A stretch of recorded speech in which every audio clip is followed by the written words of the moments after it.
শাহজির ছেলের ব্যবসায় 15,000 গুণ বৃদ্ধি পেল, আর আমার পাড়ার হিন্দু মায়ের, হিন্দু বোনের, হিন্দু বাপের ব্যবসাতে তলানিতে চলে যাচ্ছে। আমার পাড়ার আমার হিন্দু বাপ মা উপকৃত হলো না। আর একটা দায়িত্ব নিয়ে বলছি, দেশ স্বাধীনের পর থেকে যতটা না ক্ষতিগ্রস্ত হয়েছিল হিন্দু বাপ মায়েরা, পরিবারের লোকজন, এই 2014 থেকে এই 2024 এই 10 বছর তার থেকে বেশি ক্ষতি হয়েছে এই বিজেপি সরকারের আমলে।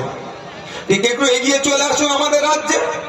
2011 সালের আগে এই কল্লোল বাবুদের সরকার, এই মহুয়া মিত্র মহাশয়াদের সরকার রাস্তাঘাটে দাঁড়িয়ে সাচার কমিটির সুপারিশগুলো দেখিয়ে, সাচার কমিটির রিপোর্টগুলো দেখিয়ে এই মুসলমানদের চাকরি নয়, মুসলমানদের শিক্ষা নয়, ওয়াকফ প্রপার্টি বেহাত হয়ে যাচ্ছে, এই করে দেবো সেই করে দেবো, ও সাচার কমিটি যে সুপারিশগুলো আছে সব বাস্তবায়ন করে দেবো, মুসলমানরা বিপদে আছে, আমাকে ভোট দাও, আমি মুসলমানদেরকে বিপদ থেকে উদ্ধার করবো বলে চারিদিকে বলেনি।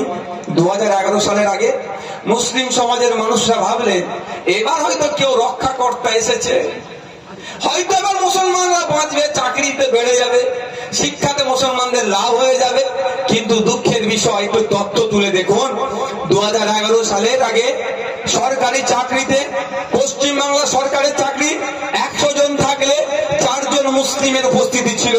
আর দিদিমণি এই 13 বছরে মুসলমানদেরকে এত ভালোবেসেছে, মুসলমানদেরকে বিপদ থেকে এত উদ্ধার করেছে, সেই 4 থেকে নামিয়ে 1-এর নিচে নামিয়ে দিয়েছে।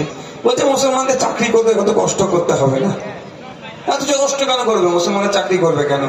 ওই তো 1000 টাকা দিয়ে দিচ্ছে মায়েদেরকে, ওদিকে চলে যাবে সংসার। উল্টে কি দিল? স্কুল করে দেবে বলেছিল, শিক্ষা প্রতিষ্ঠান করে দেবে বলেছিল, ওয়াকফ প্রপার্টি উদ্ধার